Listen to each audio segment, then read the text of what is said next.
Hello, everybody. I'm Tom Wistrcill, I'm JT Wistrcill. and we're here for another edition of From the Couch. NBA action, 1980s style. This is my era, JT. This is where it all began. My love for the NBA and a certain franchise on the West Coast. So, And player. we'll get to that later. But as you know, we've been doing a history tour of the NBA. We did the greatest players of each decade, 60s, 70s, and now 80s. Now, remember the rules. A player can't be in 2 decades. You have to choose. No Kareem. No Kareem in the 80s. Or Dr. J. Or Dr. J in the 80s. So they were both in the 70s. That's when their prime was, according to us. And so we chose that. And now we'll move into the 80s with our top 5 players and an honorable mention. How'd you enjoy your history tour of the 80s, JT? I like the 80s. Like you said, it was kind of the rebound for the NBA after the lackluster 70s. So I enjoyed through the 80s and found there were a lot of really good players. And I think every player on my list is a top 30 player, including the honorable mention. Just absolutely loaded decade. And you can see the reason this is why so many young basketball fans like yourself fell in love with the NBA. The talent was off the charts and the game just popped. Yeah. It became readily available to everybody in the 80s. So playoff games were on TV. Some local TV packages were able to carry the games. So it really went to a wide audience in the rejuvenation. It was really dominated by 2 franchises, the Lakers and the Celtics. And I think that'll be reflective in our lists. But so without further ado, let's go with our honorable mention pick. So JT, you go first. Who is your honorable mention? I go with kind of a surprise one. I really wrestled over James Worthy and this other player, and I ended up going with the human highlight reel Dominique Wilkins. He was really good in the 90s as well, but he came in the league in 82, 83 season. I think he was best in the 80s overall. The human highlight reel, one of the greatest dunkers the NBA had ever seen. And just, guys were athletic back then still, but man, he just made everyone look unathletic with his ability to get up. If he was get him in transition, it's over. And he's just ability to rise up over people, dunk on people. He was a really good rebounder. He also was the scoring champion for one season during this, averaging 30 points per game for this Atlanta Hawks team. He didn't have the talent around him, so he didn't get to win the championships and stuff, and that's why he sits in an honorable mention. But a truly unstoppable force as he averaged over 26 points a game for 6 years of this decade. So Dominique, the human highlight reel, comes in at my honorable mention. All right. Great choice. Love Dominique. He still to this day, in my mind, is the best in-game dunker I've ever seen. That means I'm not talking about breakaways, even though he was great at those. I'm talking about getting the ball on the wing, putting it on the floor, and dunking. Or his specialty was shot goes from outside, he flies in from nowhere, out jumps everybody by like a whole shoulder and a half, and dunks over everybody. So look up his highlight films if you haven't spent a lot of time around Dominique. Definitely worth it. My honorable mention guy wears green, Kevin McHale. That's my honorable mention. Averaged 18 and 8 for the 80s, won 3 titles, 5-time All-Star, 3-time All-Defensive team. So that just shows why. I picked him honorable mention. He didn't make my top 5 because he didn't sometimes always perform at his best in the biggest games, but he brought such great energy to that Celtics team. While Bird was the heart of the team, McHale was the energizer bunny, for lack of a better word. And he fought and kicked and clawed and banged with those Pistons teams and the Knicks, and eventually the Lakers. He was always the guy that was in the middle of every mix-up. And a tough guy, played hard, from Minnesota, which is a home area for me. And Kevin McHale just barely missed. I really struggled between 4 and 5.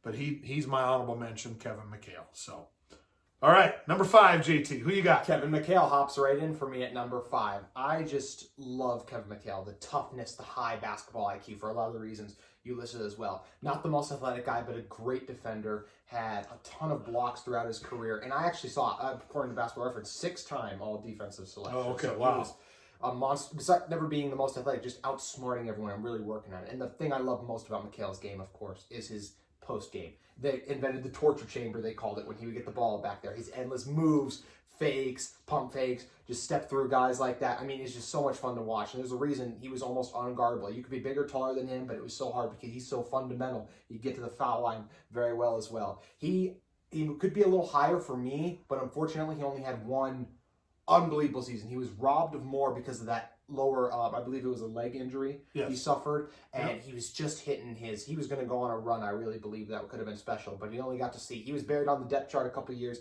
but that one year he broke through. He did get 26 points per game, 9 rebounds per game, and 2 assists per game, as well as 2 blocks. So a really good player, definitely the number 2 to Bird's 1, and I just love everything about Kevin McHale. If only there wasn't injuries, I think he'd be even higher for me, but his career was good enough to land him at number 5 for me. Okay, good choice there at number 5. I really struggled, like I said, between McHale and this player from a number 5 spot. I'll tell you why. I went with James Worthy as my number 5 player. Outside of being biased. There is a little bias here, but not much, and I'll tell you why. Okay? Kareem would have been on this list if he could have been. Mm-hmm. I mean, let's talk about the greatest scorer in NBA history, right? He would have been on there. Okay? Even with Kareem and Magic, Worthy still averaged 18 and 5 for the decade, 3 titles. He was the Finals MVP in '88. He was a 4-time All-Star. Look at this. He went from 18 points per game to 22 points per game in the playoffs. He was called Big Game James for a reason, okay? He always emerged in the playoffs. When the Lakers needed a bucket in the late 80s, it wasn't Magic driving to the hoop. You know, it was sometimes Magic posting up, but a lot of times they went to Worthy because Worthy had a weaker defender on him than Kareem or Magic. So many times it was Worthy's chance to shine or not. More often than not, he shined. Again, they won 5 titles in the 80s. Worthy was a really big piece for them. And let's not forget, I think if he would have been on any other team, he would have been a perennial all-star and one of the leading scorers in the league because he was that athletic, that smart. He played great defense. He was tough. He was fast. He was the perfect guy for Magic on the fast break to dribble, get in towards the top of the key, kick it to Worthy for one of his very boring dunks. He would just jump, rise up, grab it with one hand, and dunk it. No flash at all. But Big Game James is my number 5. So go Lakers. Yeah, James was very close for me. I went back and forth between him, Dominique, and McHale. I mean, I went back and through a bunch of different orders and stuff like that. Yeah. But I ended up settling right here. All right, let's go to number 4. JT, who you got? I have Isaiah Thomas, the point guard for the Detroit Pistons. I know he's not everyone's favorite, but he's still an exceptional player all time, in my opinion. I like his feistiness, actually. I know a lot of people don't like how feisty is and competitive is, but there's something to that. He was also an exceptional passer. With that, his best passing season being a 13.9 assist season that he had with the Pistons teams. And he was their leader on the court. I think some of those other guys were leaders off it with the mentality and personalities they had like that, but Isaiah was really the guy on it, and he was also a really underrated finisher at the basket. I really enjoyed watching him and just seeing his ability to get to the hoop, and not the biggest guy at 6'1", I think barely even at 6'1" as it is, but he was able to finish a lot of times. Also a really good mid-range shooter, a feisty defender with a lot of steals throughout his career, and I do give him credit. He went through a lot of tough teams in the East. They were able to keep MJ out for a couple years there. They went up against the Celtics, a lot of good battles there as well, but I just love the toughness Isaiah brings, a 2-time champion, and a great all-time player, and a great all-time floor general. All right. So I also have Isaiah Thomas at 4.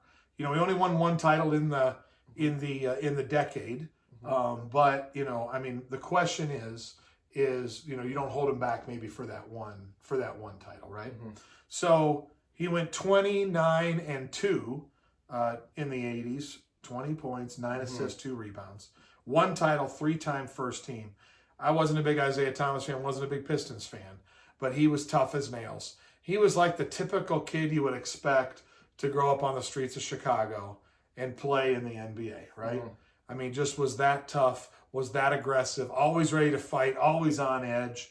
And besides, I saw him play once in person. I went down to Chicago Stadium, saw a Bulls-Pistons game in 1987, I think it would have been, or the spring of '88, my senior year of high school. And Jordan had an off night, only scored 23, I remember, because that was his number, but he hit the shot to win the game. But Isaiah Thomas was awesome, and he was the fastest person I've ever seen, even to this day, the fastest person with a basketball getting up and down the court. He was so quick and so fast. He caused so many problems. Again, not a big Pistons fan, but proud to put Isaiah at number 4 in our top countdown.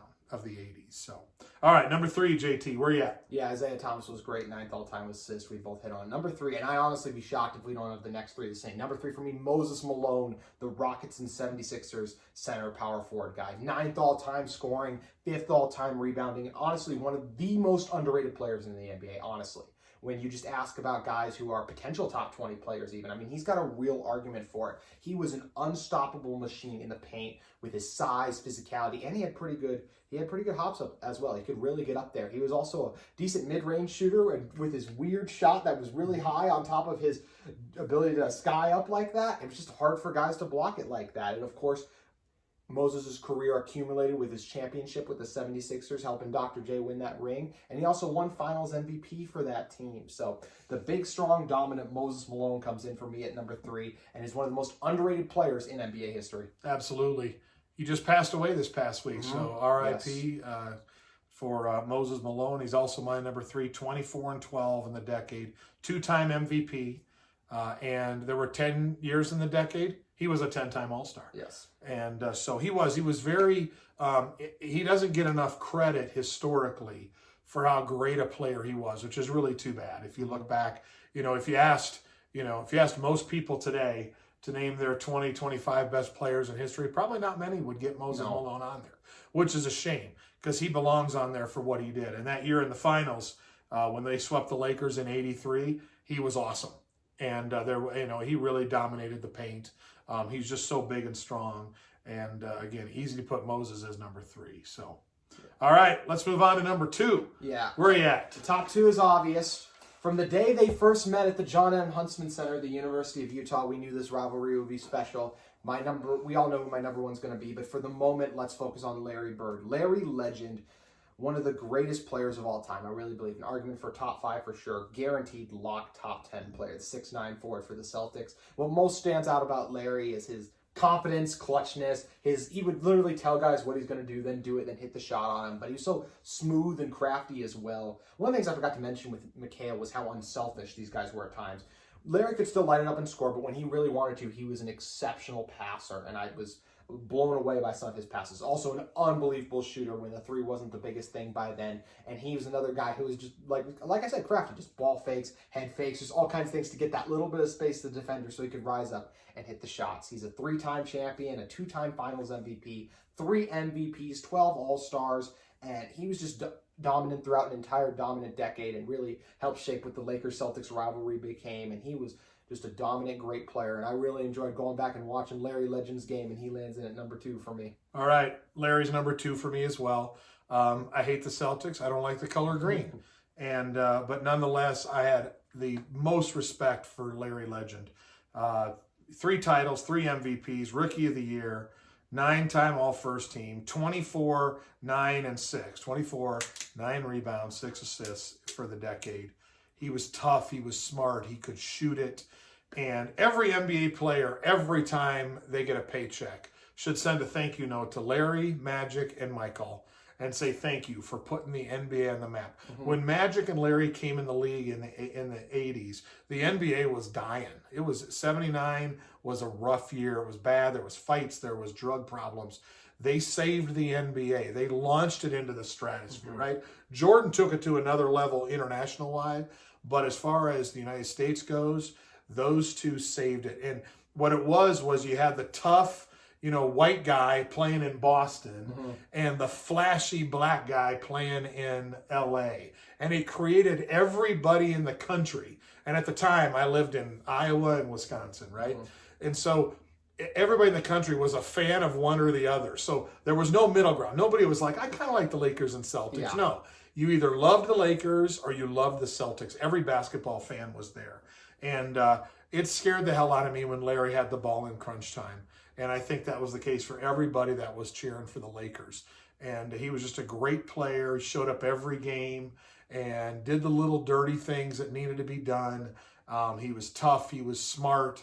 And he just had a stroke that everybody envied. So easy to put Larry there at number 2. So, JT, let's move on. Yeah. Number one. I do want to mention one more thing about Larry, because thing. you made a really good point about just he averaged 24 points for the decade. But what's so impressive and gets lost is he did score over 20 every single year of a decade. 10 years over 20 is very rare in the NBA. I just want to hammer home how rare that is, and shows how special of a player Larry truly was. But there's only one special player at number one, Magic Johnson, as you can see. But just the 6'9" point guard for the Lakers, revolutionized the position. A 6'9" guy playing point guard, and then also obviously having a dominant game at center even as well in 1 year in the finals. So what stands out about Magic is, of course, just the fast break offense they were able to run. When they could get you in transition, all was over. He was the master of true no-look passes.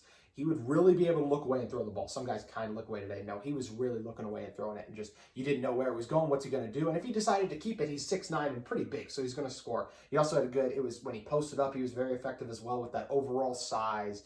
And like I said, just the speed off the break, hard to stop, at driving to the basket as well, just in the half-court offense. He was also a really good defender as well. 1 year he had 3.4 steals as well, so that's another part of Magic's game that gets lost. You may look at the stat sheet and say, well, he never averaged over 25 points per game. He easily could have. He was more focused on being a distributor, with that accumulating in the 13.1 assist season he had in 83-84 season. So Magic comes in, number one for me, one of the three greatest players of all time. 3-4, I'll go, him and Kareem are close to me, but 3-4 greatest players of all time. And I'll leave the rest of the Magic praise to the true Magic Johnson fan.